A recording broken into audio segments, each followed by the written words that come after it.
gonna do it over the film 10 Cloverfield Lane, or 10 Cloverfield Drive, 10 Cloverfield Place.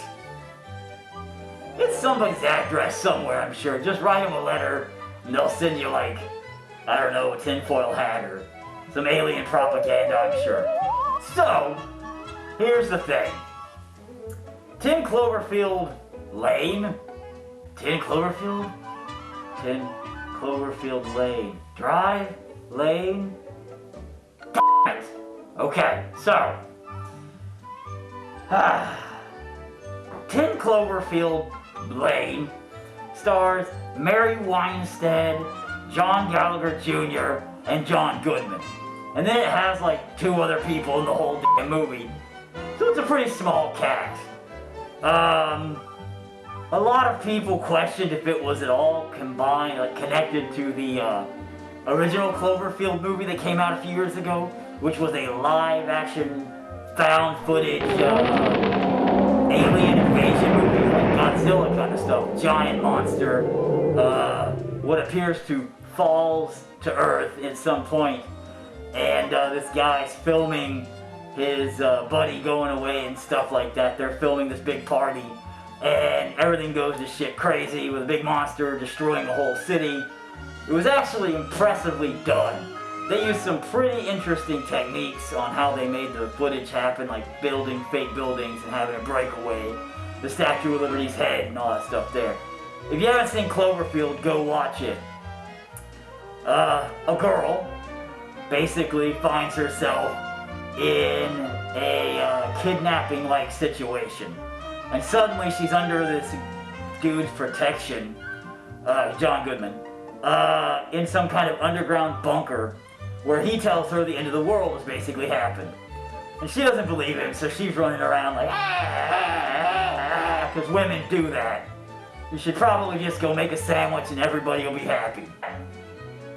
The overall ends up being he was right. There was some kind of weird attack on the Earth going on. And he kept saying aliens, and he just seemed like a super paranoid guy.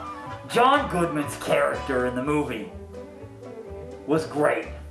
I've seen John Goodman survive a lot of terrifying things, like Roseanne. In this film, he plays a very socially awkward, obviously paranoid, obviously mentally disturbed character. And he pulls it off great. His dialogue is very simple, very to the point. His acting is really good as far as, he's not funny. He's not doing the funny man thing. I got candy and puppies. She, is a really good actress also. The John Gallagher guy, they're all really well, they're obviously good actors. So that makes a huge part in this film. The claustrophobic, paranoid, small place that they're all inhabiting together, really sets the mood. And you actually forget that it is somehow related to Cloverfield #1 about halfway through, and you don't even think about it anymore. It becomes more of a suspense thriller than a sci-fi horror movie. So it's kind of weird. The very end of the film is really the payoff for the Cloverfield franchise. And a lot of people didn't get it. Here's what the f***ing ending did. It gave you an answer to why the first movie happened. Spoiler, spoiler, spoiler. It's an obvious alien invasion of the Earth. Where Cloverfield first took place in New York was obviously another point of the attack that these aliens are doing.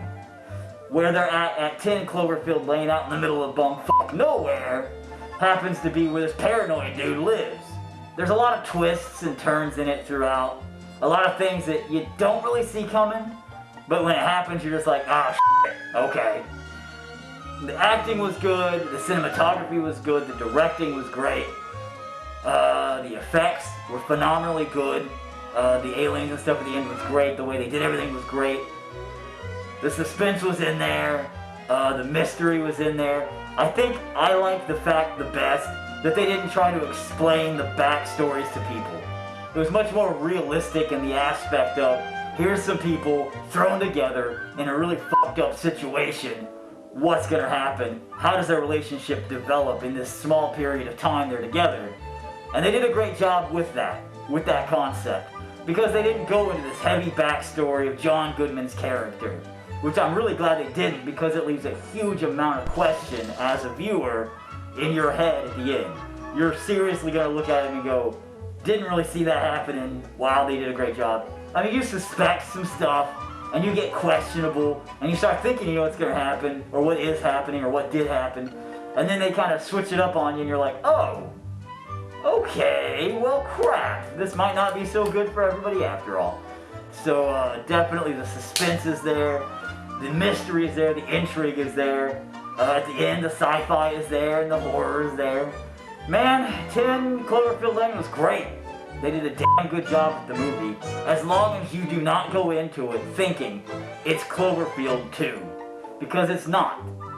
It is sharing the idea of the alien invasion with it, but it is a totally different concept, totally different film, totally different feel, totally different atmosphere.